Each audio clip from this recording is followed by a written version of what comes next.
Siyanibingelela nonke balaleli egameni likaJesu Kristu. Kubo abazuzile ukukholwa okuyigugu ngokufana nokwethu, ngokulunga kukaNkulunkulu wethu nomsindisi uJesu Kristu. Makandiswe kini umusa nokuthula ngokumazi uNkulunkulu noJesu inkosi yethu. Izwi lenkosi uJesu Kristu leli olalele njengamanje. Izwi lenkosi uJesu Kristu. Lapho sishumayela khona, sifundise, siphinde sihlole imibhalo engcwele ngokwentando kaNkulunkulu kwindodana yakhe uJesu Kristu oyinkosi nomsindisi empilweni zethu. Sizocela bazalwane kubo bonke abantu abalalele ukuba nibe namaBhayibheli kuze sizofunda sonke kanye. Mungenalo iBhayibheli sizocela ukuba udownload iBhayibheli efonini yakho noma kwi-device oyiphethe kuze nawe uzofunda kanye nathi ube nokuqonda njengoba imbhalo isho ithi, phaphama wena oleleyo uvuke kwabafileyo, uKristu uza kukukhanyisa. So sheshisa uthathe iBhayibheli kuze nawe uzofunda kanye nathi ube nokuqonda imbhalo engcwele. Kulabo abazothi sebelalele bafune ukubhabhadiswa egameni likaJesu Kristu, nalabo abanemibuzo mayelana neBhayibheli abangenakho ukuqonda abadinga ukuthi babe nabo kuze bahambe ngokuthembeka kule ndlela esihamba kuyo enguKristu Jesu oyinkosi nomsindisi, nalabo abafuna ukuthula ubufakazi ngemisebenzi emihle kaNkulunkulu ebonakalayo ezimpilweni zabo kuze nabanye abantu bazi ukuthi uNkulunkulu uthembekile, uzibonakalisile, ukuba bathathe imininingwane esoyishiya njengamanje noyibonayo eskrinini. Ngizoqala nge-email address ithi izwilenkosi.ujesukristu@gmail.com, izwilenkosi.ujesukristu@gmail.com. Ngilandelise nge-cellphone number noma i-WhatsApp number la sitholakala khona 066 566 9245, 066 566 9245. Izintshumayelo zonke ziyatholakala ku-YouTube. Ku-YouTube uyasubscribe uthi Izwi lenkosi uJesu Kristu. Izwi lenkosi uJesu Kristu. Ungakhohlwa ukuthi uthumele izihlobo zakho nabazalwane okhonza nabo kuyindawo okhonza kuzona kuze nabo bahlolisise imfundiso abayitholayo njalo ngaso sonke isikhathi ukuba iyafakazelwa yini imibhalo engcwele njengoba sifunda umoya engcwele embula uKristu Jesu oyinkosi nomsindisi ezimpilweni zethu. Bazalwane, ku-YouTube Izwi lenkosi uJesu Kristu. Ungakhohlwa ukuthumelela nabanye abazalwane. Igama lami nginguNkaniso Bright Zulu, ngihamba nomfowethu uMhlengi Zondi ozobe sihola embula sijula kabanzi ngokwembhalo, simbula uKristu Jesu oyinkosi nomsindisi ngamandla kamoya ongcwele egameni lenkosi yethu Jesu Kristu.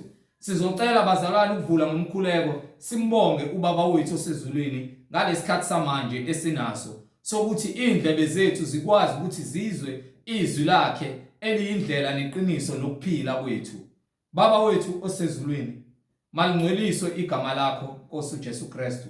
Umbuso wakho mawufike, intando yakho mayenziwe emhlabeni njengasezulwini. Usithethelela amacala ethu, usiphe Nkosi isinkwa sethu semihla ngemihla. Usithethelela amacala ethu njengoba nathi sibathethelela abasonayo. Ungasingenise kulingweni kodwa usindise kokubi, ngokuba umbuso ungowakho namandla nenkazimulo kuze kube phakade. Amen. Bazalwane, ngizothatha leli thuba ngibonge uNkulunkulu, ngidlulise nokuthi namhlanje umfowethu une birthday, uyazalwa. Siyambonga uNkulunkulu ngokuba lesikhathi simficile ukukhanya sekukhanya empilweni yakhe. Amen. Makabonge uNkulunkulu. Amen. Siyamikelela bazalwane egameni lenkosi uJesu Kristu. Yena uyinkosi nomsindisi, umnini mandla onke, osiphile ukuphila nokukhanya. Sibonga umusa wakho sifucile. Sangaba umuntu omkhulu, kepha sazithoba ngaphansi kwesandla sakhe. kuyinto enzima. Awu Nkosi yami. Ongiphe incwadi yamaHebheru. Ungiphe isahluko 10, ufuna nje starting from verse 26 before siqhubeke. Incwadi kumaHebheru isahluko 10 verse 26. Amen. Ngokuba uma sona ngamabomu emva kokuba sesamukele ukwazi kweqiniso ngoba sesilazi iqiniso akusekho umnikelo noma umhlatshelo ngezono zethu, kepha kuphela ukulinda okwesabekayo. Kepha manje kunento ezayo esabekayo esizoyilinda khona sihlele ezonweni zethu uma singaphenduki sizithethelele sivume ukuthethelelwa amacala ethu noma sivume ukuba izoni, ukwahlulelwa nomlilo oshisayo oza kuqeda amaphikankani. Ukwahlulelwa lokho kuza noJesu okuzoqeda bonke laba abanenkani abangafuni ukuvuma uJesu. Amen. Qhubeka. Odelela umthetho kaMose, lo wayedelela umthetho kaMose ngomthetho omdala, uyakufa engahawukelwa. Lo wayebulawa engazange azahawukelwe ngezwi lawofakazi ababili noma bebathathu. So izwi likaNkulunkulu kufanele ligcwaliseke ngobufakazi ukuze konke kube semthethweni. Incwadi ithi ke kofakazi emlomeni wofakazi ababili noma bathathu igama malipheleliswe. So uNkulunkulu ebanikileke lo myalelo ukuthi kube khona ufakazi uma kuzokwahlulela umuntu babe babili noma babe bathathu. Ufakazi oyedwa akuthathwa ufakazi bakhe. Ngenxa yabantu basebeceba amacebo sebeyadayisana bayaphelekezelana banikelelana emangeni babe ufakazi bamanga. uNkulunkulu wayesethi ke no more indaba yokuthi nahlulela abantu, ingakho singenawo amandla ukunika ukugweba umuntu. Kepha uNkulunkulu uthi mekhuluma lapha kwincwadi yamaRoma sahluko 12 isho lapha uverse 18 bengaphosisi lapho khona umoya engcwele efika achaze khona ukuthi asisezi ukuziphindiselela thina, asisezi ukwahlulela futhi ngendlela efunwa yithi, kepha uthi thina njengamakholwa impindiselo ingeyakhe. So masilinde yena singaphindiseli yokubi ngokubi. Angikwazi ukuthi ngizoloke ngisukela abantu ngenzondo noma umuntu mengenze kabi nami bese ngifuna ukuloke ngenza abantu kabi. Lo umkhubo omubi kaSathane. Ithini incwadi kwabaseRoma isahluko 12 verse 17. Ningaphindiseli, ngithe verse 18 bright ungilalelisise. Uma kungenzeka ngokwenu hlalisanani ngokuthula. Fanele sibekezelelane nabantu bonke. Nabo bonke abantu. Kusho ukuthi noma kuthi uhlala naso isideleli noma uhlala nabo abantu abayiqhwaga, bekezelela lo buqhwaga bakho bayeke uphila ungcwele bakho. Ungajabu ukuthi nami ngizombamba. Ungathi uthi uNkulunkulu uzongiphindiselela njalo uma ukhuluma usho ukuthi ngaphakathi negqubu. Thiwaxolela thiwaxolela ayikho into ebuhlungu njengokukholwa ngoba lo moya lo wokuzitshela ukuthi wena hayi mina bengizokwenza ukuthi yazi ngicasula lento yenza. Asikhulumi kanjalo, siyathula sibuke mesithola isikhathi sikhuluma ukuphila ngokuba suke sibuyiselana ekukhanyeni ukuze singezuzithola sesibhukuda ezonweni ngenxa yezinhliziyo zethu ezilikhuni. Inhliziyo yakuletha ukuphakama ngokuba ikulethela imicabango eminingi. Hallelujah. Imicabango le eza nenkohliso ekwenza ugcine sowufuna ukuziphakamisa, sowufuna ukuveza uqhwaga bakho bese ulahlekelwa ukukholwa kwakho. Uma kungenzeka ngokwenu hlalisanani ngokuthula nabantu bonke. Ufune ukuthula nabantu bonke. Kufune inhliziyo yakho ngumkhohlisi. Funa ukuthula phakathi kwabantu. Ungalinge uzitshele ukuthi wena right wena. Wena uvuma ukuthi uyisoni, uyavuma ukuthi inhliziyo yakho ngumkhohlisi. Ile nto yokuqala kumele uyivume.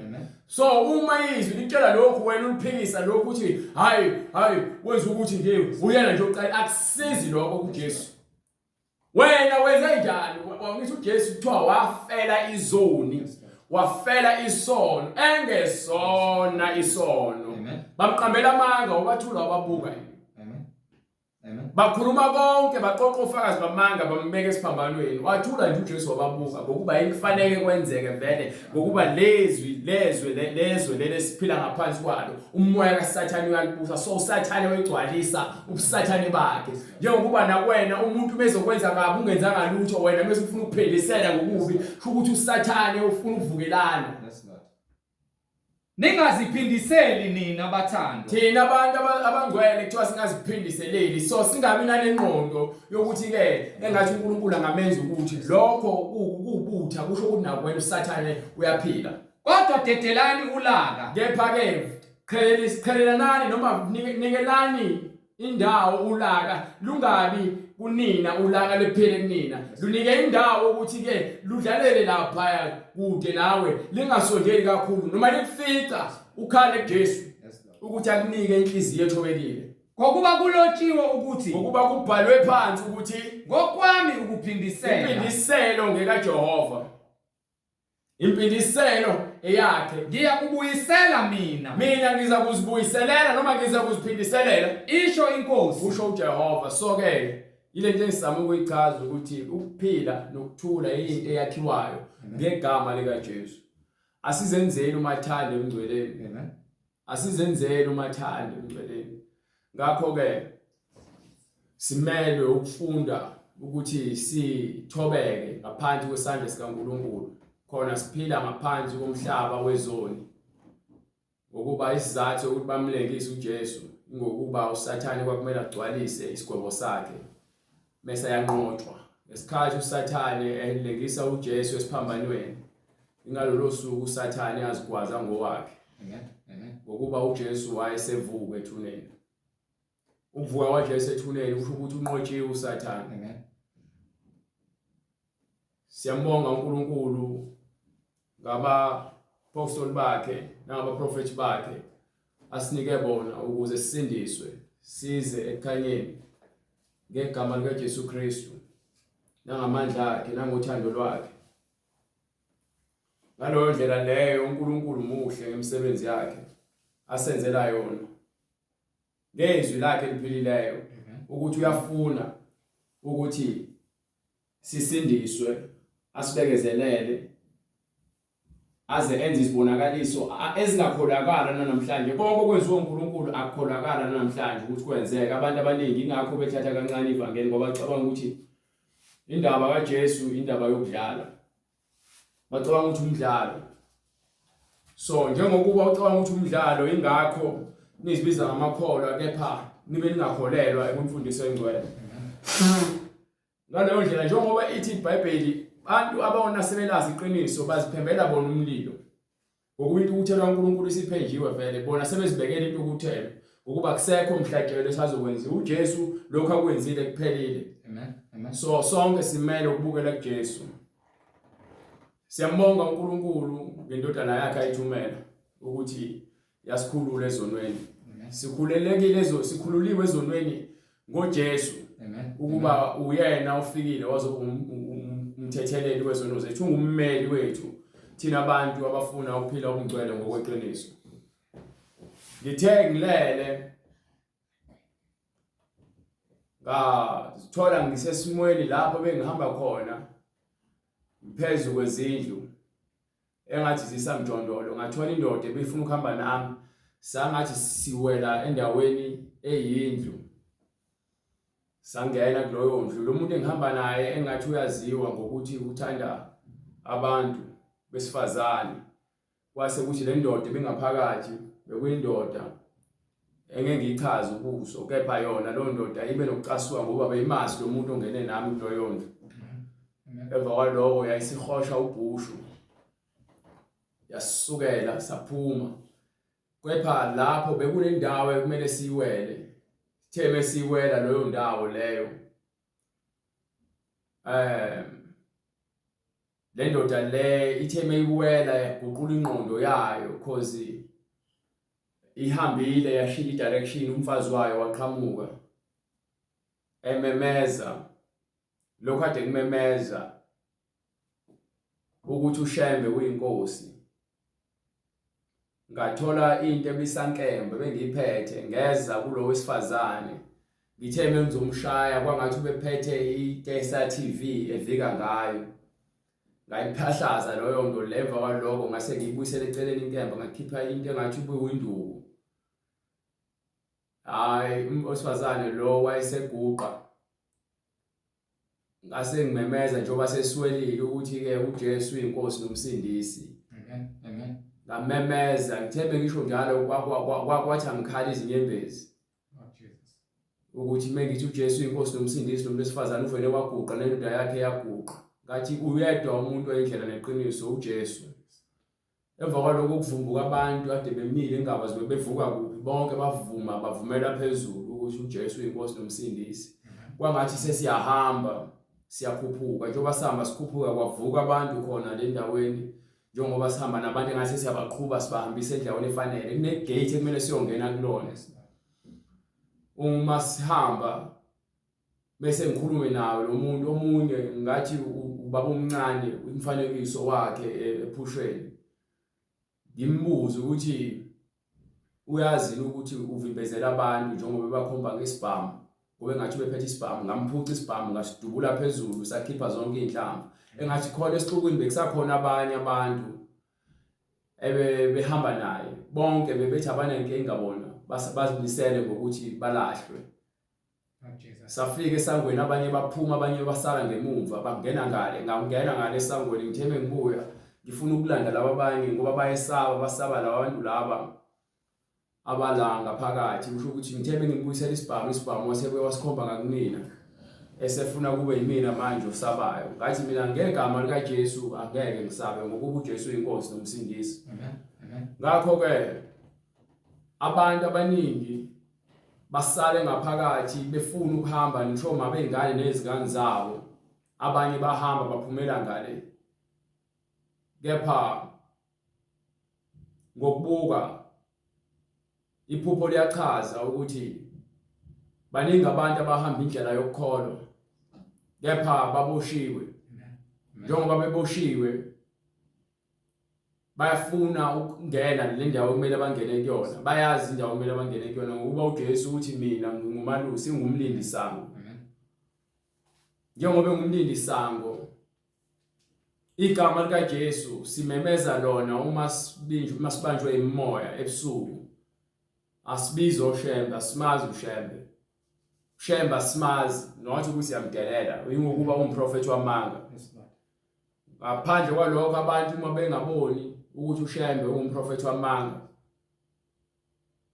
bonke labo bantu baboshiwe njengokuba iBhayibheli lisichazela lithi baningi abaprofeti bamanga bazovuka emva kwaJesu and uyazi ukuthi nangaphambilini abanye bafika. Ngakho ke abanye bagcine besalile ngemuva abanye bahamba. Baningi abantu abahamba indlela yokukholwa kepha bayangabaza abanye bakhohliswa abantu abahamba nabo abanye benzela abantu abahamba nabo abanye benzela nje ukugcina icala. Amen. Bambalwa abantu abazongena kulesango lele kumele abantu bangene kulona. Abaningi noma sebelandwa ngenxa yokusaba kuyenzeka uhambe nomuntu uthi uyowela naye emfuleni ebridge elincane noma ipayipi kumele niwele thola ukuthi umuntu uyasaba ukwela usaba ukuwa engqondweni yakhe khona ukwesaba ngokuba usathane umgcwalisa ukwesaba yena uyakhala akayiboni indlela yokuthi asindiswe noma awele noma kuzanywe ngayo yonke indlela ukuthi ke achazelwe ukuthi akabeke ithemba lakhe kuJesu athembe. Kuba nzima ukubeka ithemba lakhe kuJesu ngokuba akazi yini ukubeka ithemba entweni engabonakaliyo ufuna kube khona into ezobonakala ukuthi athembe. iBhayibheli likhuluma izinto eziningi ngemfanekiso ukuze lilethe ukuqonda kulabo abanesiphiwo noma abakwazi ukuhlukanisa izinto zikamoya. Kunabantu abasakholelwa ukuthi ushembe inkosi yabo ungumsindisi ufana noMoses. Lokho akusoze kwaba iqiniso. Lokho futhi akusoze kwenzeka. uNkulunkulu waphathisa uAbraham izwi lesethembiso ukuthi uyomandisela isizukulwane. Wengakhulumi ngabantu benyama kuphela, but uyokhuluma ngabantu azobanika izwi lakhe lokukholwa baliphathe bathembeke, njengokuba ethi uNkulunkulu kaAbraham ukuthi umuntu lo wathembeka ngaphambilini abantu bonke abasebonakele emva kwaNoah. So manje ke siyabona ukuthi uNkulunkulu ngomusa wakhe uyasenzela inqeba, alethe ubulungiswa, aphathise umuntu ngamunye izwi. Njengoba aphathisa uAbraham wamenzela isithembiso kwaze kwafika kuIsaka nakuJakobe, wayesenza isizwe sakaJakobe. Loso sizwe sakaJakobe kwakwabantu ababe-70 behla beya eGibhithe, kepha uNkulunkulu wabakhipha eGibhithe sebengango-600,000 nento. Akushiwo ukuthi-ke uNkulunkulu wabo kuphela. Amen. uNkulunkulu abantu abakhethile afuna abalunge emehlweni akhe, ababelungile wabakhetha yena, hayi ukuthi-ke bazikhethela bona ukuthi uNkulunkulu wabo. Cha, ningazikhohlisi. uNkulunkulu wabakhetha bona, abanakho ukuzilandulela ukuthi no thina uNkulunkulu samfuna. No, uyena oweza kubona wabanika izwi. Njengokuba uNkulunkulu ebakhipha noma ebase eGibhithe, usenze isithembiso kuAbraham ukuthi esizweni sakho noma esizukulwaneni sakho ngiyobahambisa ngibase ezweni engesilo elabo, ngaphambi kokuba babuye bazodla ifa laseKhanani, ngokuba sengikhombisile ukuthi lo mhlaba wakho nesizukulwane sakho esiyoba ngangezinkanyezi zezulu noma ngezihlabathi zolwandle. Ngakho-ke ngenxa yesithembiso leso uNkulunkulu yasigcwalisa ngesikhathi esethatha abantwana baka-Israyeli kusukela kumadodana awu-12 kwaphuma abantu abawu-70. Behla nobaba wabo uJakobe emva kokuba sebemdayisile umfowabo uJosefa, abafowabo abawu-11 abawu-10 ngokuba Benjamin wengabalwa nabo, kepha abafowabo abawu-10 ibona abadayisa uJosefa. Ngakho-ke wahamba uJosefa, wahamba waya eGibhithe, wohlala iminyaka, wagqilazwa, waseyaboshwa eboshelwe into engekho. Kepha ngomusa nangesibonakaliso ayebenaso kubafowabo wabatshela ngaso, sagcwaliseka ngokuba watshelwa ngephupho ukuthi ubonakale nabafowabo izinyanda zabo ziguqa enyandeni yakhe. Mase kuthi emva kwalelo phupho kuvele lapho khona izinkanyezi nenyanga guqa phambi kwakhe. Yabona, ukuze wambulele izinto zikamoya fanele ube kamoya. So ubaba wakhe wayeqonda ukuthi uJakobe uyaqonda ukuthi-ke wena uchaza ukuthi thina sizoguqa kuwena. Ngaloso sikhathi babengenakho ukuqonda, kepha ngenxa ukuthi uJosefa wayesayingane, wayesagcwele nomqondo wokuphapha, ingakho uNkulunkulu amthatha wamsusa phambi komndeni wakhe wayombeka ezweni lapho ezomlungiselela khona lesikhathi lesesizayo.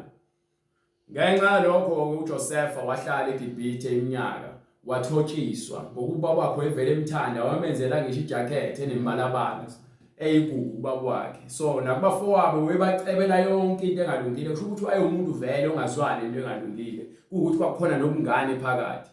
Ngaleyo ndlela leyo uNkulunkulu wayesemthumela eGibhithe-ke ngokuba wamsindisa kubafowabo befuna ukumbulala, babefuna ngayo yonke indlela ukuchitha igazi lakhe. Kepha uNkulunkulu wakwazi ukuthi amvikele kubafowabo, mase emva kwalokho amsindise amuse eGibhithe. Befika eGibhithe afike ahlale abe isigqila bese aphinda ayobiswoshwa.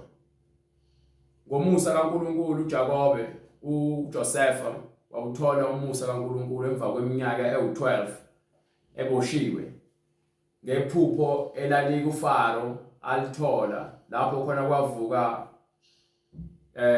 izitshalo ezazicebile nezazizinhle, zadliwa izitshalo ezavuka zondile. Kwaphinde kwaqhamuka izinkomo ezazicebile, zadliwa izinkomo ezazizacile. Uzozibuza ukuthi kwenzeka kanjani inkomo idla inkomo? Iphupho, izinto zikamoya.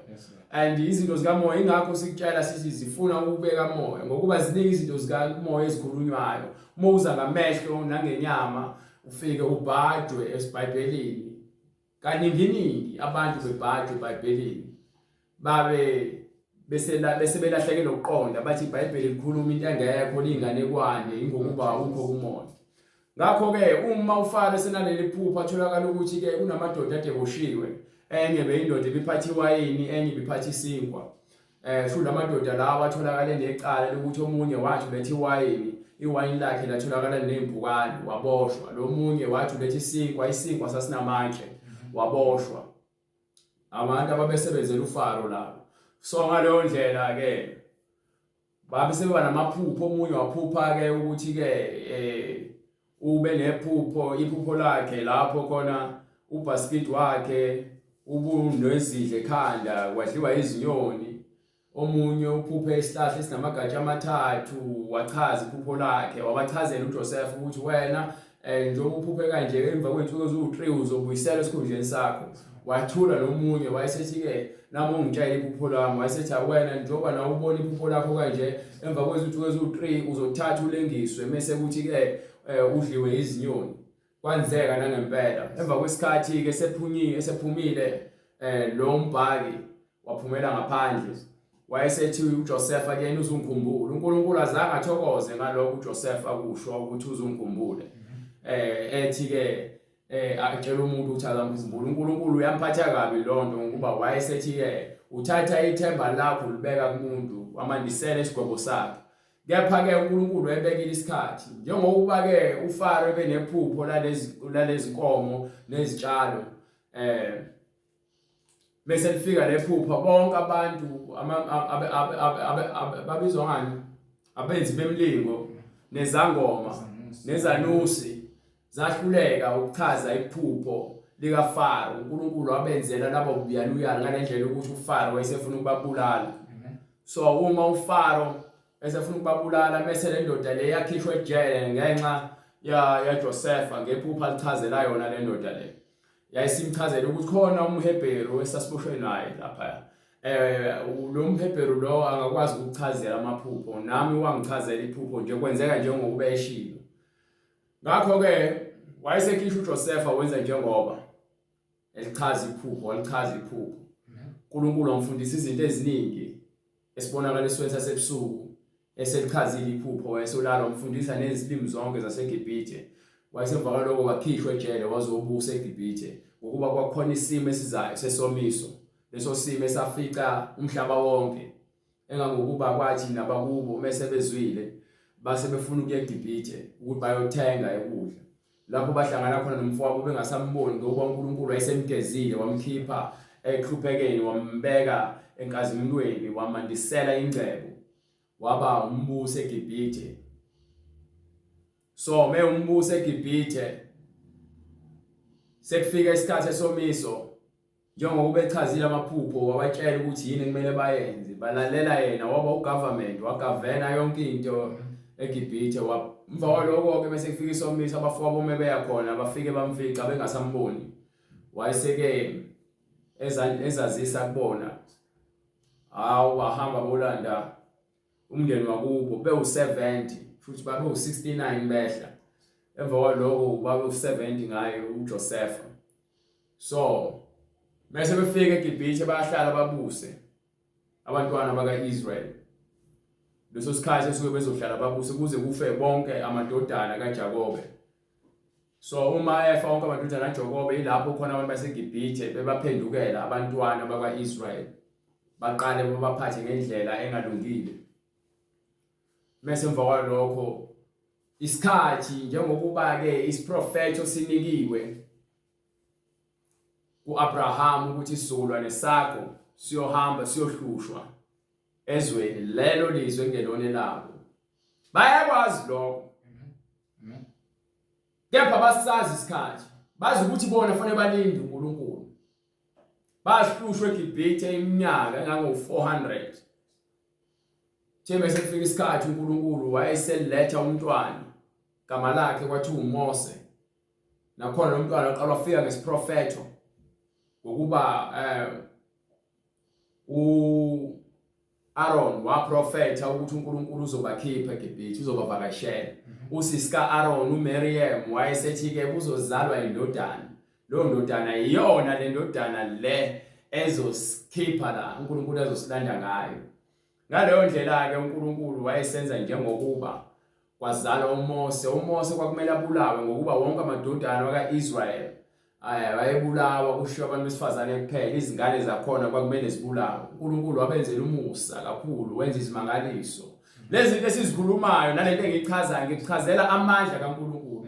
Negama lakhe nezwi lakhe akumele likhiphile lifike lenze lokhu akushilo ngokuba uNkulunkulu ongaqamba amanga.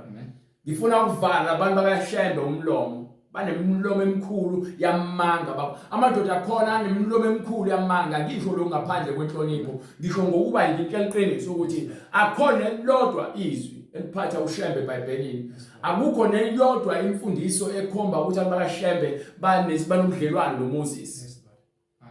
Akhona indawo eyodwa eBhayibhelini enikhombayo ukuthi nina nihlangene nemfundiso kaNkulunkulu. Nizihambela ngezifundiso zenkohliso nangokukhohlakala kwenu. Nenza izinto eziphambene nemfundiso kaNkulunkulu, kepha nithathe ezinye izinto ezifunwa yinina nenhloso yenu yokukhohlakala ukuze nigcwalise ukungcola kwenu ngeBhayibheli. Nikhohlisa abantu abangazi lutho. Ngokuba abantu nibakhela lo mavesi lawa nisho ukuthi abantu abafundi iBhayibheli njengoba ninjalo bafike bambuleleke izinto zikamoya. Nikha amavesi avuna ukungcola kwenu bese niwachaze ngendlela ezojabulisa abantu ukuze bahlale ezonweni zabo bona bengaboni ukuthi baya esihogweni. Lalela eBhayibhelini khona isihogo endaweni eziningi sabantu bonke abenza izinto ezingcolile neziphambene nezwi kaNkulunkulu. So ngiselapho ke uMoses esekhula wakhula ngaphansi komndeni waseGibhithe kaFaro. Ngenxa ukuthi base bemthatha bethi bomlahle emfuleni, uNkulunkulu wamenzela umusa. Wenza ilanga lashisa indodakazi yaFaro wahamba yogeza ngalosuku emfuleni. Haleluya. Yafike yahosha uMoses emanzini. Igama elithi Mose ngokuba wadonswa emanzini lichaza lo wadonswa emanzini. Abazali bakhe bamqamba amagama ahlukene bonke kubo. uFaro wamqamba elinye igama, uAaron wamqamba elinye igama, ubaba wakhe wamqamba elinye igama, usisi wakhe wamqamba elinye igama. Kepha uMoses yilo kuthiwa wadonswa emanzini. Amkhipha emanzini. Wakhishwa emanzini. Amen. Wakhula ngaphansi kwendlu kaFaro. Kwaze kwafika isikhathi sokuthi akhula abe indoda.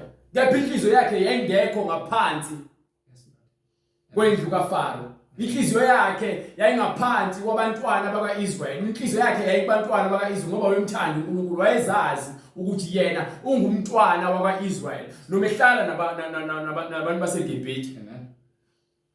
So uma ekhulu uMoses esemva kwaloko wathi ahamba afica abantu bakubo begqilazwa. Emva kwaloko afike alwele umuntu wakubo otholwa exhashazwa umuntu waseGibhithe. Indoda yaseGibhithe ifikile yabopha indoda yakaIsrael yasimhlungula umfazi wayo. uMoses yamxasula lo nto ingakho athatha wathatha lo ndoda wayibulala waseyigqiba enhlabathini. Wahamba watshela ukuthi akekho ombonile. Thene buya ngosuku olulandelayo wafica abantu bakwaIsrael belwa bodwa. Kepha bona ba-understand into eyenzakalayo. uMoses naye aka-understand, kepha ngenxa uNkulunkulu uthanda amnikele wona for abantu bakhe. Ingakho uMoses mefica abantu bakubo bexabana bodwa athi yini enibangayo. Bese kuthi lo isiqhwaga athi ke yini ubani okubeka ukuthi wena ube umbusi phakathi kwethu noma ube umahluleli. Usufuna ukungibulala nami njengoba nawe ubulela umuntu izolo waseGibhithe. uMoses wabuka ukuthi le ndaba le kusho ukuthi siyaziwa yonke indawo. Nangempela yafika emadlebeni kaFaro. uMoses wayesehlaba ngejubane wabaleka wayehlala.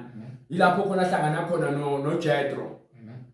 uJethro owaye ukuthi naye wayeyindoda eyayikhona eGibhithe ngesikhathi zakudala. Uyena wathatha udondolo, lo dondolo oluzophathwa uMose. Yabona udondolo oluphethwe uMose lusuka kuAdam. Amen. Yes Lord. Yes Lord. Lusuka kuAdam. Amen. Luya kuEnoch. Yes Lord. Noma ngathi lusuka kuAdam liza kuJared. Yes Lord. Luze kuze kuEnoch nakumadodana akho uEnoch. Lizozophuma kuNoah. Amen. Luze kuze kuAbraham. Yes Lord. Amen. Melifika Abraham lehlele ku-Isaka udondolo. Akulona udondolo ovela ulukho esihlahleni labantu abaliphatha abakashembe bambolithenga eBria. Bese emva kwalokho bathi udondolo olani kuMoses akulona. No.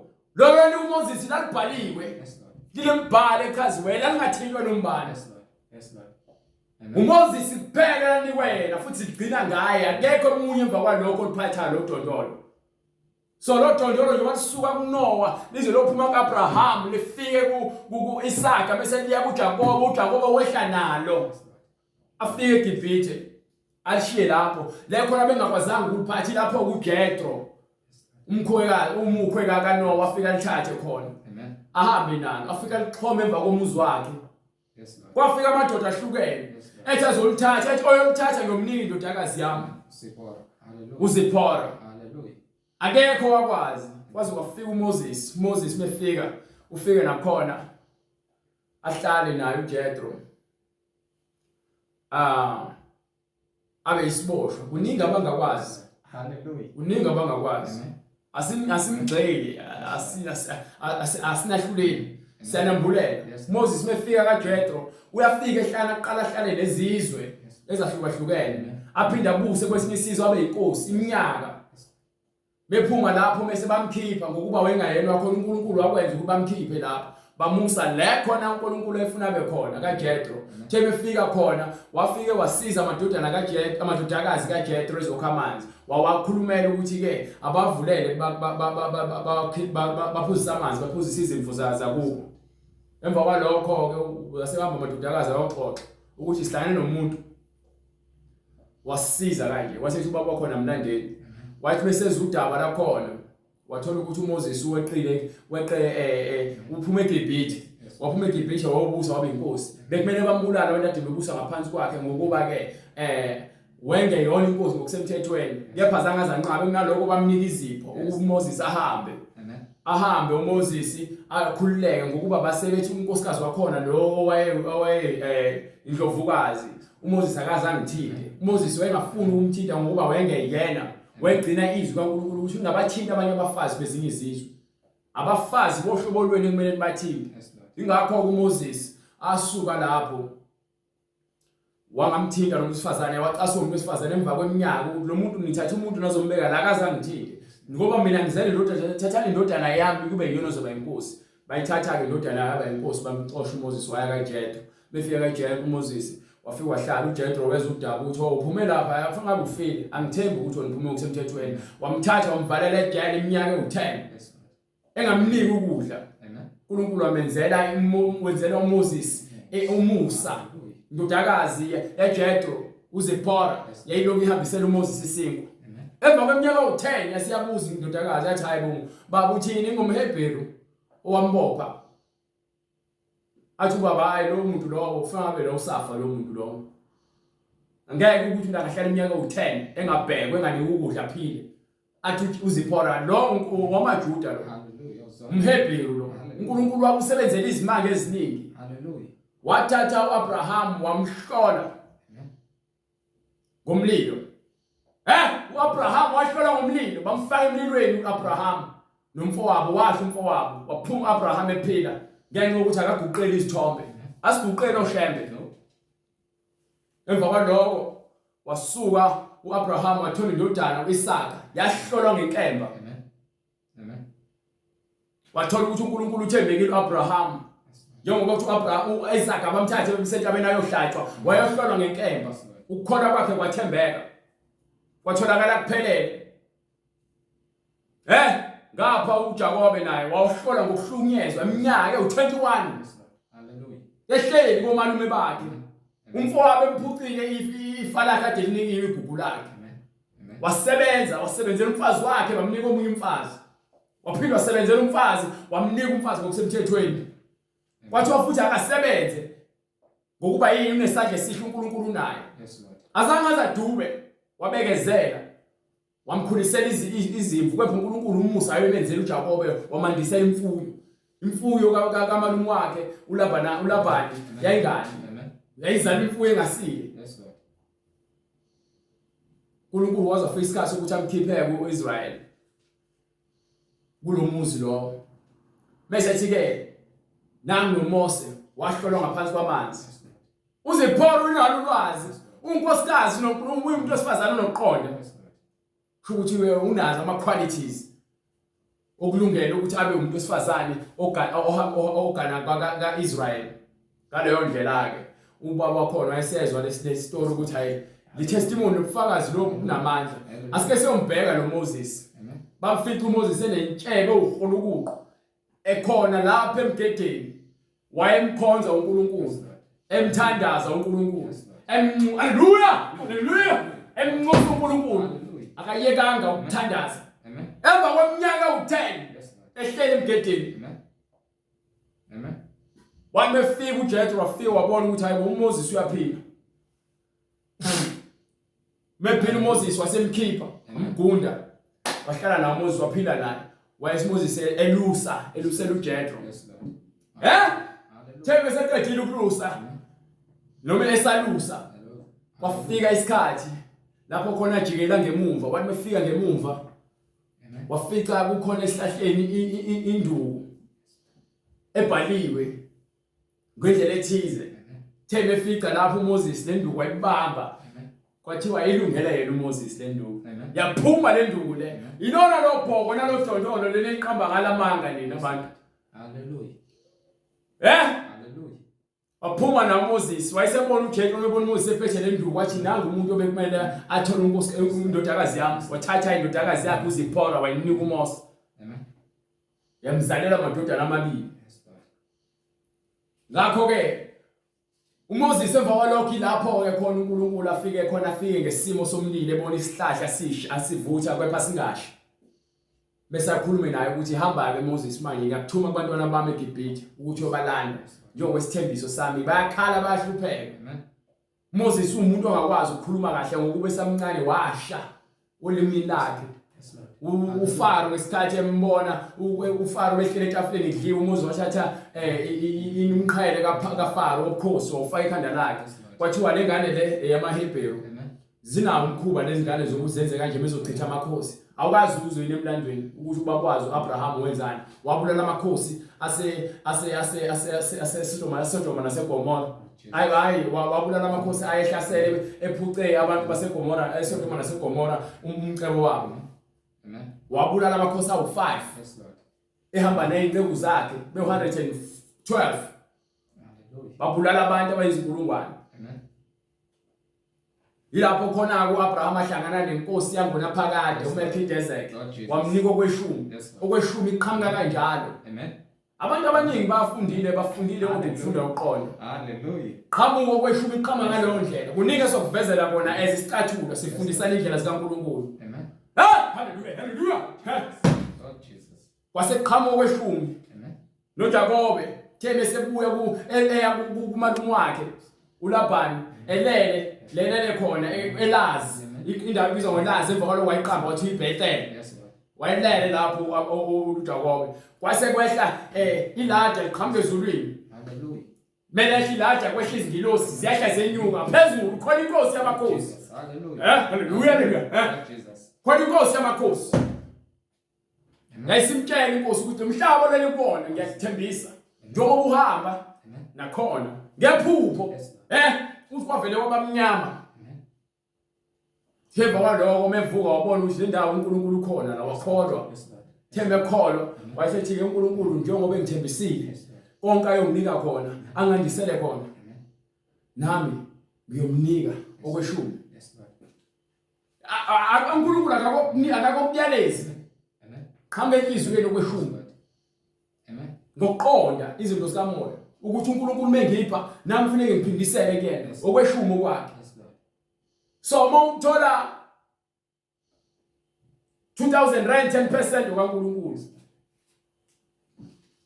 emva kwalokho uNkulunkulu mesehlanganisile ngisaqhala ngo10% ngiyabuya kuMoses 10% emva kwalokho uNkulunkulu mase bakhiphile abantwana bakaIsrael ehlanu mase lapha kuDuteronomy 26 uyachaza nalo mhlabeni nisakona nofike nithi minyaka wesithathu mase ikhule zonke izithelo senidla nithatha okweshumi nikuse kubantwana bakaMalevite so okweshumi nakhona kuyahanjiswa njalo mawuthola lo ukuceba okutholayo okuzuzayo hambisa okweshumi esontweni Mase uhamba futhi uqhubeka umalakhe mase khala uNkulunkulu abantwana bakaIsrael sebemshiyile sebekuthatha into zakhe bezenze zabo. Abuza ukuthi umuntu angamroba yini uNkulunkulu. Lord Jesus. Athi yebo ngiyangiroba. Ukuba anisakunikela okweshumi, anisanikele ngisho imnikelo. Uma ngase ungephuma lakhaya chapter 3 verse 9. Niqalekisiwe ngesiqalekiso. Hlehla kancane starting from verse 8. Incwadi uMalakayi isahluko sesithathu verse 8. Verse 7. Umuntu angaphanga uNkulunkulu na? Umuntu angamphanga yini uNkulunkulu? Nokho niyangiphanga. Yebo uyavuma ukuthi uNkulunkulu manje nina abantu niyakholwa kepha anisakhipha okweshumi, anisanikele ngisho ukunikela. Bese nithi sikuphange kanjani na? Ukuthi kuphange kanjani na? Ngokweshumi nangemnikelo. Lokhu kweshumi anisafuna ukukhipha nemnikelo anisafuna ukunikela. Senezibika izaba namazaba nawo wonke izathu zenu. Niqalekisiwe ngesiqalekiso. Kuyisiqalekiso ungakhipha okweshumi. Vele esiqogweni ungakhipha okweshumi. Nokho niyangiphanga sizwe sonke. Sonke isizwe siyamphanga uNkulunkulu. Abantu bayele esontweni bafuna izibusiso kuphela uNkulunkulu badlala abaprofeti bamanga bathi ke nikela ngemali engaka ukuze uthole izibusiso. Ayikho lonto le. Lithi iBhayibheli khipha okweshumi ukhipha umnikelo. Akukho kungaphezulu kwalokho. Awunikelele okunye. Ishumi okweshumi nemnikelo wakho kuphela. Ngizonizwa umuntu bezothi ngifaka imali ku-envelope. Usho into efunayo soyikhulekela lo mali lo muntu uyakubamba inkunzi. Bekufuna nje lokho ukubavezela okwelozana okweshumi. Abantu bazothi hayi okweshumi akusafanele kukhishwe lalela lencwadi yamaHebheru yakufakazela okweshumi. Ukuthi ke uLevite lokwakuthiwa kuyena kunikela okweshumi ubaba wakhe uAbraham umkhulu wakhe wakunikela esake sendeni. Amen. Esake sendeni. Ehlezi okhalweni. Amen. Wakunikela okweshumi ukuthi unayo uLevite njengompriest okweshumi wakukhipha ngaphansi kwababa wakhe uAbraham. Kumelkizedeki umbuso phakade ongenamlando ongenasiqalo ongenasiphetho. Lord Jesus. You understand? Lord Jesus. So ngesikhathi uNkulunkulu eqhamuka kuMoses emchazela ukuthi buyele eGibhithe. Amen. Bese fika abantwana bakaIsrael usefika akwenza uMoses isibonakalisi. uMoses ulandela izwi njengoba ngithi washiswa ilima akakwazi ukukhuluma ekhuluma noNkulunkulu uyamchazela ukuthi mina ngumuntu ongakwazi ukukhuluma. Hallelujah. Athi uNkulunkulu ke ubani wadala umlomo namadlebe nalamehlo akho. Lokudalile uyena lokho okuthumayo ukuthi kufanele wenze izwi lakhe. uMoses wayenokwesaba engenakho uqondo. Kepha ngokuthi ke uNkulunkulu semtshelile ukuthi umfowenu uAaron uzohlangabeza. Amen. Amen. So njengoba ezohlangabeza uAaron umfowenu uzokwenza lento le mina ngizokwenza uNkulunkulu kuyena. Akasho ukuthi uNkulunkulu ngizokwenza ufane noNkulunkulu kuAaron. Wena uzoba yizwi yena uzokhuluma kuyena. Lokho engisho kwena uAaron uzokhuluma kubantu. Ngempela mase behamba lapha bafice esangweni lakaFaro kukhona amabhubesi. Amen. Bese qhamuke zikaNkulunkulu ngisho amabhubesi aziphumele emaketshanga eze kubona azodlala nabo njengoba usubone inja idlala nomninino. Hallelujah. Bathuka izanusi nabenzi bemlingo. Yes, Lord. Ukuthi kwenzeke kanjani. Amen. Base befika bamtshela uFaro ukuthi uthe uNkulunkulu udedela abantwana bami bezekimi bazongikhonza ehlane. Wathuka uFaro wathi abahambe babuye emva kwezinsuku eziwu3. Bebebuye emva kwalokho base bethola ukuthi hayi uFaro inhliziyo yakho eqinisa uNkulunkulu wayishaya iGibhithe azange ishawe uMoses. Amen. uNkulunkulu wayethumela uMoses ukuze ayethula ufakazi kubona ukuthi ngitshelile ukuthi uma ningakwenzi lokho uNkulunkulu uzokwenza lokho. So uNkulunkulu uMoses ufakazi kwisithunywa sikaNkulunkulu uyokhipha abantwana bakaIsrael eGibhithe. Amen. So zonke lezi zinto ezenzeka intwala amathumba ubumnyama ukufa isachotho yini izikhonyane. Hallelujah. Hallelujah. Zonke lezo zinto zindlela zokukhombisa ukuthi uNkulunkulu uyefuna ukuyiphanisha iGibhithe ngenkani uthi vele uFaro into amkhulisele yona ukuthi amvezele ukuthi akayena uNkulunkulu yena uFaro uthi umfulo wakhe uzenzele yena. Hallelujah. Yabona iphakama usathane bese ufuna ukuginqa ukutshela yonke into ukuthi hayi ngoba unemali eningi wena hayi. Hallelujah. Ayekho ungakuthinta. Amen.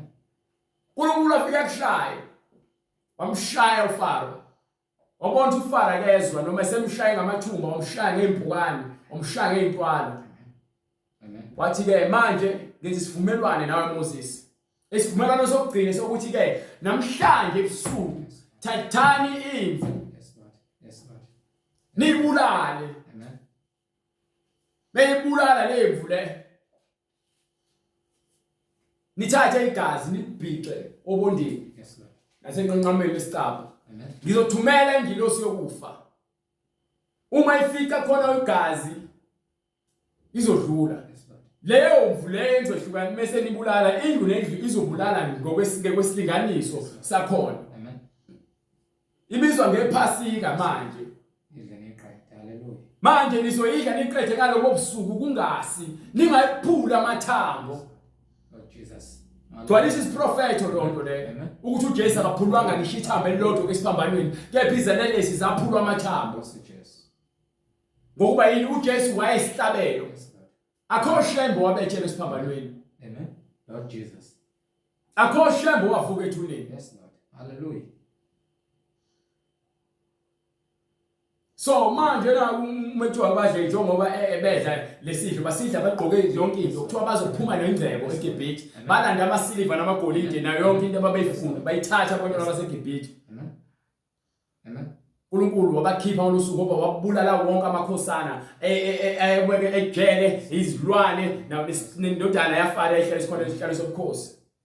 Thembe sebefile bonke bekhala bafika abantwana bakaIzrael beyokhala indodakazi yaFaro yakhala ifirstborn ukuthi uNkulunkulu wayenzela umusa ngenxa yokuthi yakhulisa uMose. Yafika yakhala yathi yini lesikeke ungaze usenze kanje Moses sikhulisile. Athi lokhu akwenza awuyona firstborn wena awuyona inkosana wena athi unkosazane lo ngiyona athi bawusindila ngithi uNkulunkulu wenzela umusa. Yes, Lord. Amen. Bonke bafile wena ufanga wena woqala kodwa wena. Amen. uFaro la afike khona athi ke hambani For money. phumani Lord Jesus. Amen. bese bakhipha uNkulunkulu wayengawuqedi ngaye ngokuba wayesambekela isigwebo sakhe sangempela ukuthi ufuna ukushanela Yes, Lord. amgcwalisele ukuthi yena uNkulunkulu wamaZulu. Hallelujah. Ingakho ke alandela abantwana bakaIsrael abalandelela uNkulunkulu abahola abantwana bakaIsrael abaholelwa nje libomvu ukuze abafuna ukubakhombisa futhi izibonakalisa azobenzela zona. Hallelujah. Emva kwalokho bese fika lapha uFaro Yes, Lord. bathi bengcwabile abantu bakubo lababona ukuthi hayibo labantu esibajejelile sibenze senze iphutha. Amen. Amen. Wasithi sibalandele waqoqa yonke into ethi butho Amen. nezinqola zakhe uFaro. Emva kwalokho walandela uMose Amen. nebandla lakaIsrael. Bafika ngasolwandle olubomvu abantwana bakaIsrael bamile. Yes, Lord. Bahlukana phakathi abantwana bakaIsrael. Hallelujah. Bahlukana bo4. Amen. Bamahlukana ngamaqembu. Abanye bafuna ukwela ungena emanzini bazibulale. Abanye bafuna ukuphindela eGibhithe. Abanye bafuna ukulwa. Amen. Kepha uMoses wathi no.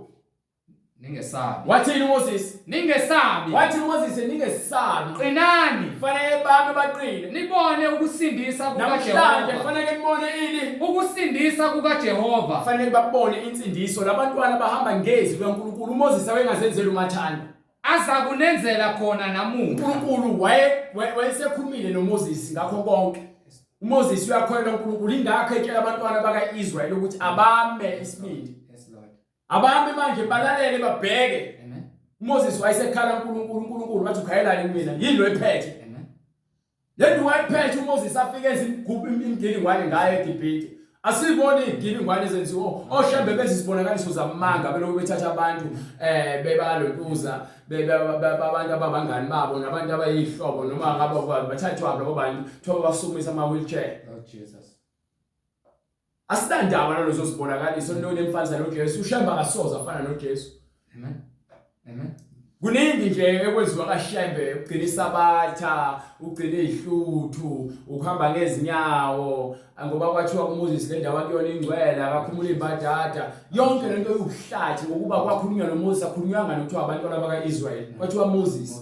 So why lina lonke hamba ngezinyawo? Lord Jesus. Hallelujah. So uma uMoses ke esekhuluma naNkulunkulu athi ke thatha lenduku ikhomba ulwandle. Moses wakhomba ulwandle lavuleka, bahamba abantwana bakaIsrael bawela baya ehlane. Phakamisa induku wena. Phakamisa wena induku yakho, welule isandla sakho phezu kolwandle.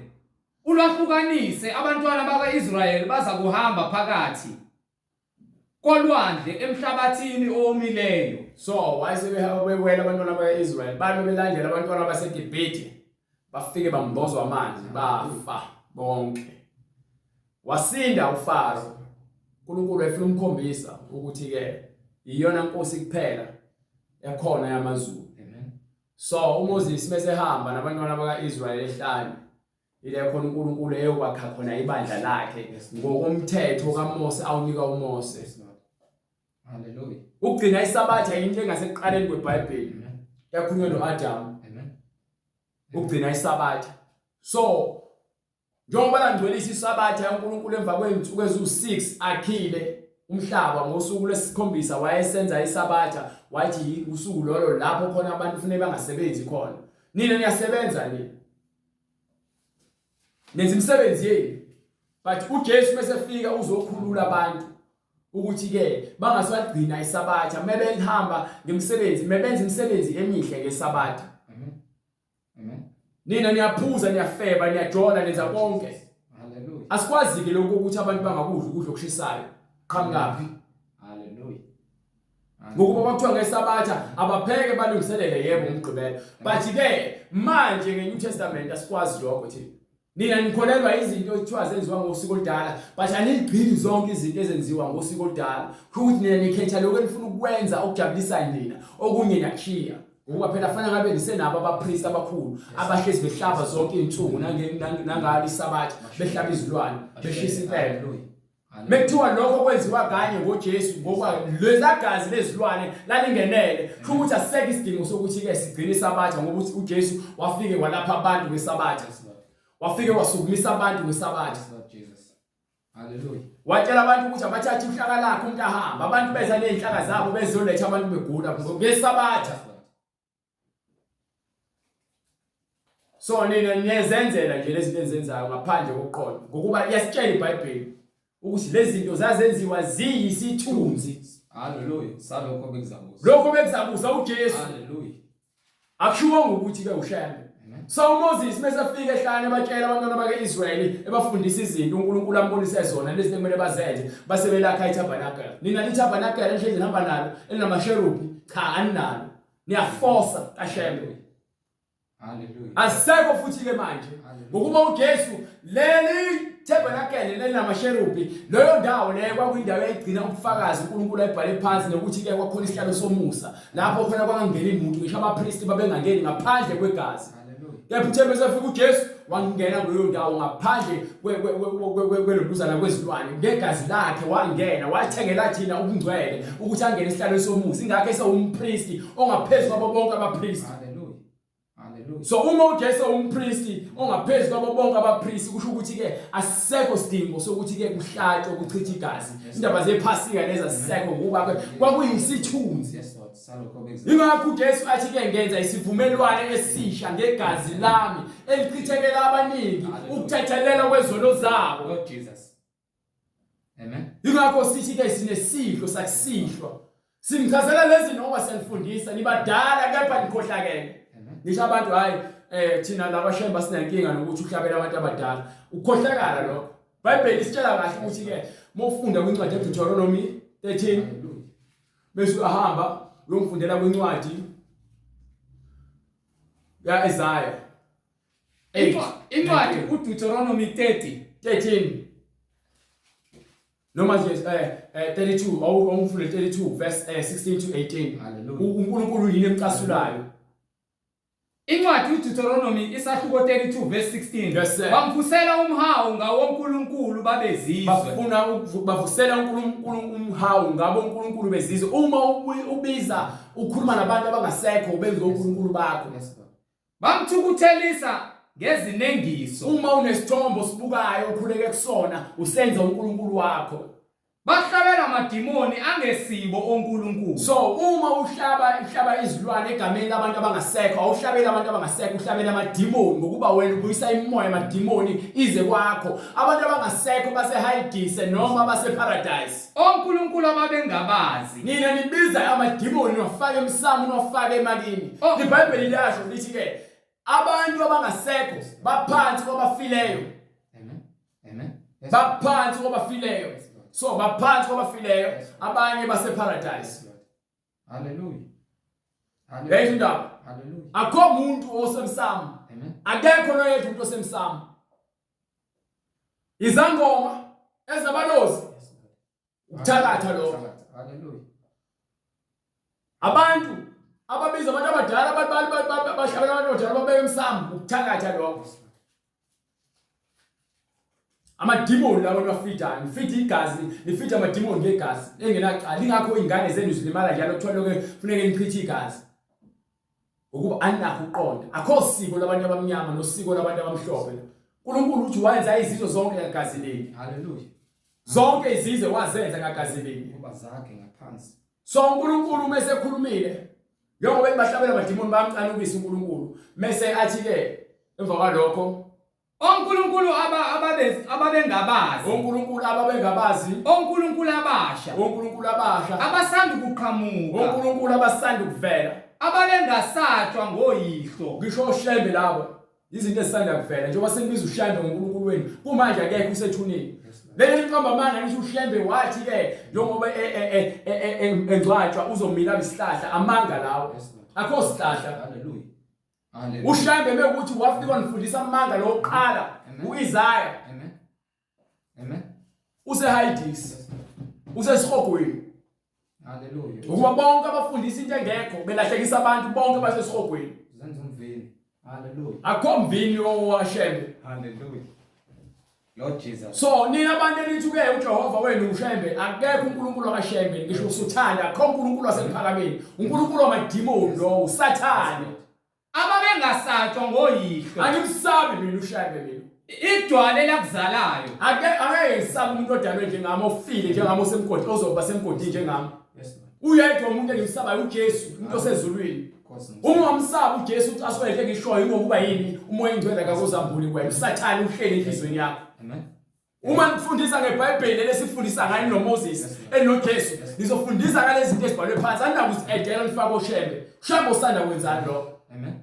Idwala elakuzalayo awusalinakekeli. Babalekela umoya oyingcwele bagijimela amadimoni. Ukhohliwe uNkulunkulu owakudalayo. Ingakho uMose bephazanyiswa ile verse lapha ngoba bathanda ukuthathile amavesi eBhayibhelini benza umathanda bathi ke uNkulunkulu ekhuluma ngoMoses uMoses wekhuluma ngoshembe uma ethi ke wathi ngizonithumela umunye umprofeti ofana nami anomlalela wengakhulumi ngoshembe.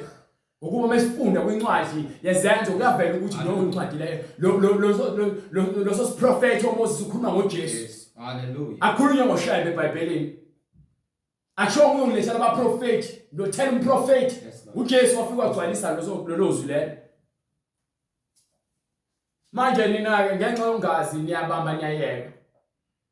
Hallelujah. Imfundiso Incwadi Izenzo isahluko sesithathu verse 22. Yes sir. uMose kambe wathi inkosi uNkulunkulu. Kusho kwani incwadi yezenzo sahluko 3 verse 22. verse 22. uMose kambe wathi akushiwo ngokuthi ke lana incwadi yakashembe incwadi yezenzo zabapostoli laba ababethole izwi ababenoJesu. Yes, Lord. Shembe wengekho noJesu. Ushembe akakwazi ukuqhamuka emva kweminyaka engayazi ingaki uJesu asakhushulwa ezulwini abapostoli sebaqedwe ukubhala iBhayibheli masaqhamuka sazothi wena wathola isibonakaliso sakhe njengoba ethi ingilosi yavela emkhathini ingilosi ubumnyama le yakho ingilosi yaNkulunkulu ehlala emkhathini. Hallelujah. No uSathane ohlala emkhathini. Yes, Lord. Ingilosi zikaNkulunkulu ziqhamuka ezulwini Hallelujah. ezasemkhathini ezakaSathane. Amen. Amen. Ngiphe uMose kambe wathi inkosi uNkulunkulu iyakunivusela umprofeti kubazalwane benu Yes, sir. njengami. Yes sir. Niyakumlalela kukho konke aza kukukhuluma kini. Yes sir.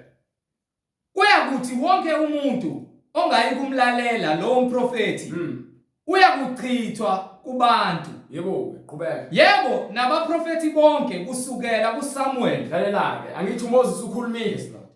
Yes, Lord. Manje usethini? Yebo, nabaprofeti bonke Nabaprofeti bonke kusukela kuSamuel kusukela kuSamuel nabalandelayo. kuze kube bonke kuze kuzophuma kuMalaki. Bonke abakhulumileyo Bonke bakhulumile, bamemezela lezo zinsuku. bamemezela lezo zinsuku. Nina ningamadodana abaprofeti Thina singamadodana abaprofeti. nawesivumelwano Nawo lawe sivumelwano esenziwa uNkulunkulu noAbraham. uNkulunkulu asenzayo nawoyihlo. Yes sir. Ethi kuAbraham, Yes sir. ngenzalo yakho Ngenzalo yakho iyakubusiswa imindeni yonke yonke yomhlaba. imindeni yomhlaba elandela ubungcwele iyakubusiswa. Qhubeka. uNkulunkulu eseyivusile inceku yakhe, uNkulunkulu wayesevusa inceku yakhe, wayithumela kini kuqala wayesethumela kuthina kuqala ukunibusisa nokuniguqula kube yilowo nalowo kini ebubini bakhe. Yes sir, qhubeka. Kepha incwadi Izenzo isahluko sesine verse lokuqala. Yes sir. Kepha besakhuluma kubantu abapristi nenduna yetempeli nabasadusi babafikela benengwa ukufundisa kwabo abantu Yebo. nokumemezela ngoJesu Babememezela ngoShembe. ngoJesu Babememezela ngoShembe. ngoJesu nokumemezela ngoJesu ukuvuka kwabafileyo. Lalela, imevuso abafileyo akusho ngobavuso babe kwemsamo. Ningazikhohlisi. Siyentshela lezi zinto ngazibhalwe phansi. Lalela, kufanele ukwazi umlando weBhayibheli ukuze ukwazi ukufundisa nokushumayela nokuprofetha izinto zikaMoya Oyingcwele. Angeke ube umprofeti ungazange wambulele uMoya Oyingcwele. Ningazikhohlisi nakancane. Ithi incwadi yaIsaya, ngiphi incwadi yaIsaya bright 8 verse 19. Incwadi yaIsaya 8:19. Nina abantu nibulawa ukuthi aninambulelwe, futhi anifuni ukwamukela iqiniso ngoba nifuna ukuhamba ngezinkanuko zenyama. uSathane uyabusa ezinhliziyweni zenu ngokuba uqonda niyabalekela, nifuna ukuhamba ngezinkanuko zezinhliziyo. Ningontamo olukhulu, ingakho nimoshiwe emkhathini. Osishembe labo abathunyiwe abazombopha emkhathini bangamadodana kaSathane. Lord Jesus. Incwadi Isaya isahluko 8 verse 19. Yes sir. Lapho bethi kini, Lapho bethi kini, funani kwabangamadlozi uma kukhona umuntu esifuna kuba namadlozi nakubathakathi nabantu abathakathayo ababetha imilozi abashaya imlozi benyenyeze, banyenyeze, pho Pho. abantu abayikufuna uNkulunkulu wabo. angeke yini abantu bahambe befuna kuNkulunkulu wabo, umnini wezinsuku zonke nomdali wezinsuku zonke? Kuyini kwabafileyo abaphilayo na? Abantu abafileyo ngabantu abaphilayo na? Emthethweni ke So ngokomthetho esunikiwe nasebufakazini nobufakazi obuseBhayibhelini, impela lelizwi bonke abalikhulumayo abantu abakhuluma kanjalo alinakho ukusa. ukukhuluma kwabo akunako ukusa. So lento abayifundisayo kaShembe ayinakho ukusa, ayinakho uqonda. Yabona mekuthiwa bathi uShembe kuyindlela yeqiniso, lokho kukhombisa ukuthi bakopela lento ekhulunywa uJesu athi yena uyindlela neqiniso. Sifuna ubufakazi ngeBhayibheli ukuthi uShembe uyindlela yeqiniso nokuthi iBhayibheli iyakhuluma ngaye. Sifuna igama lakhe. Uma lingekho ukuthi inkolo yakaShembe inkolo yamanga, inkolo yokukhohlakala, inkolo kaSathane. Uma uzimisele ngokusindiswa nangokuphila impilo yobungcwele, uzolandela iBhayibheli nemfundiso yakhona. Ngeke uzulandele izinto ezikhulunywa abantu nezinto zabethi. Ubufakazi buseBhayibhelini. Lokuvila benu ibona lokho ukuthi intando izinto eziphathekayo nezibonakaliso zamanga ligcine selandela amabandla afundisa imfundiso yamanga. Ingakho ngibhubha. Hallelujah. Incwadi kwabaseGalatia isahluko sokuqala verse 6. Go ahead. Ngiyamangala ngokuba nimhlubuka masinya kangaka, yena owanibizela emseni kaKristu niye kwelinye ivangeli. Uma ubalekela iBhayibheli nokwenza into ebhalwe phansi noma umfundisi noma ngabe umlandeli ulazi izwi ungafuni ukulenza, wena uyahlubuka. Uyalazi iqiniso, uyahlubuka, uyabaleka wena. Usaba ukuhlupheka kwasenyameni, ufuna wena ukuba isigwili emhlabeni. Ingakho ninikele lo vaselina nithenga neziwasho. Hallelujah. Ngokuba yini msaba ukuhlupheka. Amen. Amen. Nizibona ukuthi bengenamali noma ningenazi izinto ezithize, uNkulunkulu awanibusisile. Ngoba naku uhamba ngezimoto ezinamasondo emhlanje nizitshela ukuthi ke uShembe unibusisile. Lalela, uSathane uyakwazi ukukunika izinto ezokwenza ukuthi ukhohlwe uJesu ukuze akubambe ungezukufinyelela eqinisweni. Hallelujah. Inkinga iqiniso ngiyabhalwe phansi esifunayo mina nginandaba ukuthi ngaletha abantu ngifuna wonke amadoda akashembe ngokuthanda walethe wonke Yes, Lord. abamulayini abambabalesha amabhayibheli awo la ngokuba omunye ngithe ngikhuluma naye uthi mengikhuluma indaba Lord Jesus. zasemsamo uthi incwadi yaseKorinte esahluko 15 verse 35 njengoba ikhuluma ngokuthi abantu mebefa bazovuswa ngemizimba emisha uthi ikhuluma ukuthi ngokucabanga kwakhe noma ngesambulo sakhe asinikwe umoya omnyama ukuthi ikhuluma ngabantu abafileyo kufuneka babuyiswe baleshe emsamo but ayibhalile lento ayichazayo ibhalile into ayicabangayo iBhayibheli likhuluma ukuthi uma sekubuya uJesu noma uma sifa njengoba sizofa sikhuluma ngokungcwele methiwa samukele uJesu usekuphila uJesu imizimba yethu iyashintshwa njengaphakathi sibekele imizimba yenkazimulo yasezulwini naye yasemsamo angeke sivuswe ngehlandla kwezimbuzi angeke singeniswe ndawo into esingenisayo ezulwini iBhayibheli leqiniso lokungcwele uJesu lo Amen. Amen. so uma wafuna ukwamukela uJesu wena uyazibulala wena usigwaza ngowakho isihogo vele yasigcwala isihlezi silambile ngiphi incwadi yalonduzana yeZakha 27 verse 7 incwadi yeZakha 27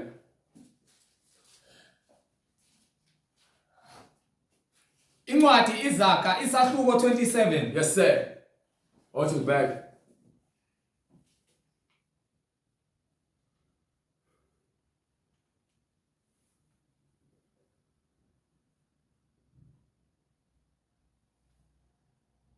yeah verse 20 Incwadi iZakha isahluko 27 verse 20. yebo Indawo yabafileyo nokubhubha akusuthi hlezi kulambile isihogo hlezi silindele bonke abantu abangafuni ukwazi nabantu abangafuni abaziqhenyayo abazitshela bayazi ayikho enye inkolo yokusindisa nokufaka ezulwini lokho engitshela kona iyona into engiyambulele kumele uyazi le njengoba ngikutshela ngithi abantu abaningi babanga ukungena ezulwini kepha indlela abahamba ngayo ayibambi ayibaholele ezulwini abanye bayazi indlela ezulwini kepha babanjwe izinto zomhlaba indawo yabafileyo nokubhubha ayisuthi. So ngaleyo ndlela ke abantu abaningi bazophelela esihogweni ngenxa ukuthi bagijimela amabandla amagama bagijimela ukudefenda nokulandela imfundiso yamanga bengafuni ukwamukela imfundiso yeBhayibheli uzongitshela ukuthi ke iBhayibheli lidala nenkolo indala kade yafika thina sazi lutho so lokho ukusebenzela iBhayibheli ungakuthatha ukusebenzisa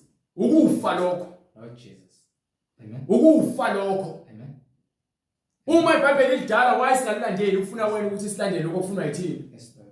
bayabaleka bonke bengikhuluma labo akekho ohlalayo because iqiniso leni bese lambulo umuntu oyigwala yalela kutshele mina ukuba incwadi esambulo sahluko 21 verse 8 bese siyavala right yafisa siqhubeke uNkulunkulu menomusa sozenzela incebo ngifuna nje uverse 8 Hallelujah. bonke abantu ababalekela ivangeli eqiniso lokwenza imfundiso eqiniso ithini incwadi ngabo Incwadi isambulo isahluko 21 verse 8. yes sir Kepha amagwala bonke abantu abangamagwala nabangakholwayo amagwala ilabo umuntu alichilaza iqiniso alibalekele nabanengekayo nalabo abangakholwa abatbelizwe iqiniso bangafuni ukulamukela nababulali abanengekayo ila amadoda lalana wodwa nabantu abahlabela amadimoni nabantu abalala nezilwane nezifebe.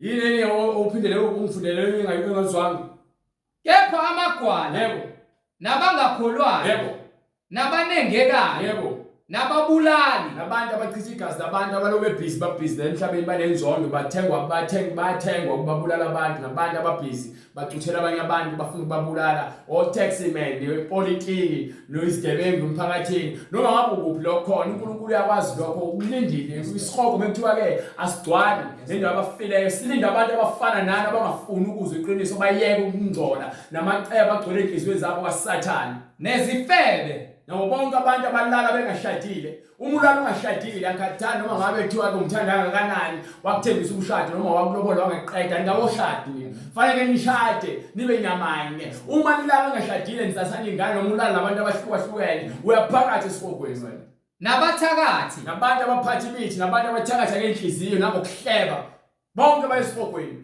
nabakhonza izithombe abantu abakhonza izithombe nabo bonke Hallelujah. nabo bonke ushabe uNkulunkulu wabo bafaka amafoto babeka izithiko odongeni Maromen. Hallelujah. emaromini nakhona bayaphakathi uma bengaphenduki bese kuJesu Hey, phambane ngayindawo. khona khona nabo bonke abaqamba amanga nabo bonke abantu abakhuluma izinto ezingekho nabashumayela ivangeli lamanga bayaphakathi esihogweni. Amen.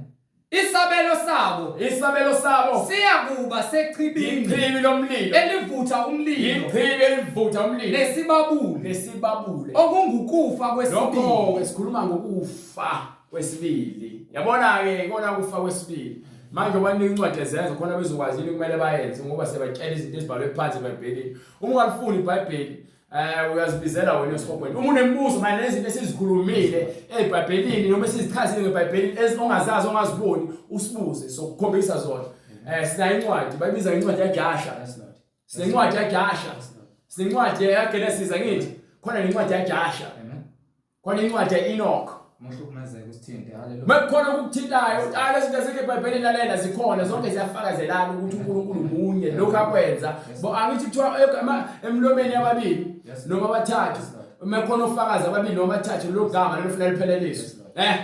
iBhayibheli linofakazi yonke into ekhulunywa umprofeti omunye noma ngabe umbhalo ebhale into efanayo naleyo ufakazi yoba nencwadi entsha yeTestament. Sinawo uMateyu, Yes, Lord.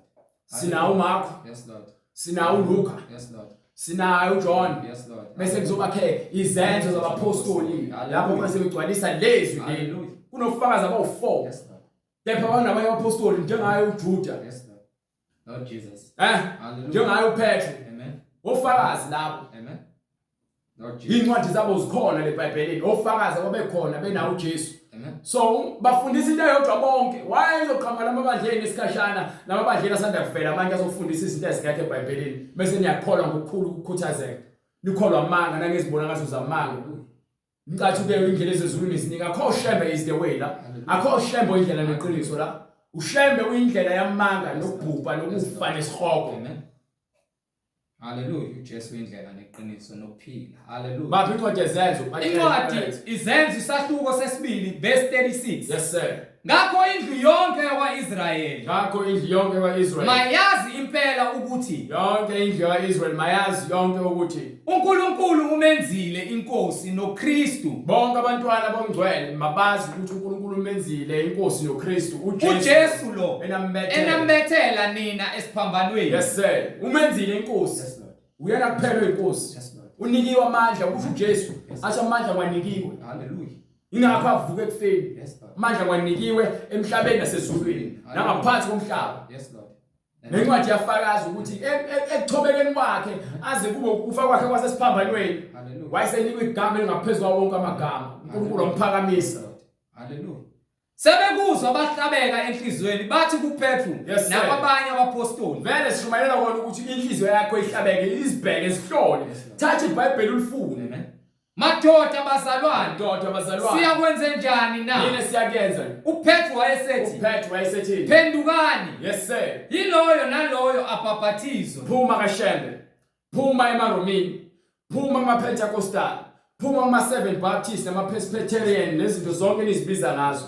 Phumani emabandleni angafundisi ngeBhayibheli. Phendukani, yiloyo naloyo abhaphathizwe Yilowo nalowo ufana bhaphathiswe. egameni likaJesu Kristu. Wonke umuntu ufana bhaphathiswe egameni likaJesu Kristu. Kukho ukuthethelelwa kwezono zenu. Ukuze wonke umuntu athethelelwe ezono zakhe zonke zithethelelwe. Khona niyakwamukeliswa Siyobe sisamukeliswa isiphiwo sikamoya oyingcwele. isiphiwo sikamoya oyingcwele sibekelwe bonke abantu abafuna ukuphenduka bashiye izono zabo ngemuva. Ngokuba isithembiso ngesenu nesabantwana Isithembiso bethu, ngesethu esabantwana bethu. esabo bonke abakude, Sabo bonke abakude. bonke inkosi uNkulunkulu wethu eyakubabiza. Wanezelela wafakazela ngamanye amagama wathi Zisindiseni kulesizukulwane esiphambeneyo. iyona into ekumele siyenze leyo ukuthi sihlukane nayo yonke imikhuba emibi senze lento eshiwo eBhayibheli. Ungangikhathazeki ukuthi ubani uthini. Angikhathali umbuzo nawo. Letha nombuzo wakho. So uphendula ngale iBhayibheli because iyona into esinikiwe. Ungani uJesu uyasho nje ukuthi ngiyakunika ubuhlakani nomlomo eniyokwazi ukuthi nikhulume labo abameleni nani abongeke bakwazi ukumela ngokuba ke bengasakhulumi nina kepha khuluma bani.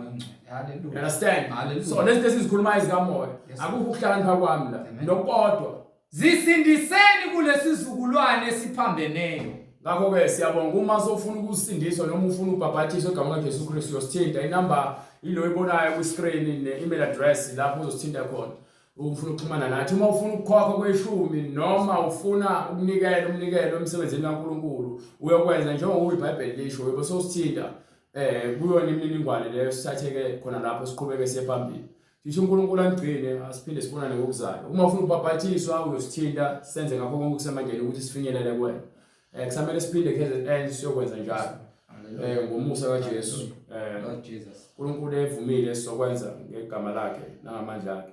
Ngisho uNkulunkulu angigcine siphinde sibonane ngokuzayo igama likaJesu Kristu. Baba uNkulunkulu onamandla siyabonga ngomusa nothando. Nangakho konke osenzela khona. Ngisho uNkulunkulu uqhubeka usebenza imisebenzi yakho emkhulu ebonakalayo njengoba usho uNkulunkulu izwi lakho liphimisela ngomlomo. Angeke libuyele emuva lilambathe liyokugcwalisa konke okushilo ukuze kufezeke icebo lakho. Wena uNkulunkulu othembekile noNkulunkulu ofeza konke.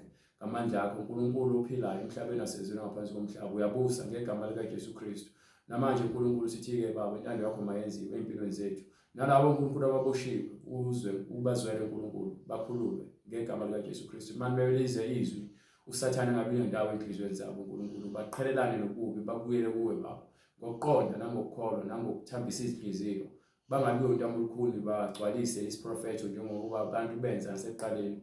Kepha manje abantu uNkulunkulu nobalizwe izwi lakho behlele umoya ingcwele babhabhathiswe egameni likaJesu Kristu kukho ukuthethelela kwezono ukuze beze ekhangeni bathole ukuphila okuphakade ngomusa wakho manje naphakade. Amen. Ukuthula makube kubazalwane nothando kanye nokukholwa okuvela kuNkulunkulu uyise nasenkosini uJesu Kristu. Umusa mawube nabo bonke abathanda inkosi yethu uJesu Kristu ngokunganqamukiyo. Amen.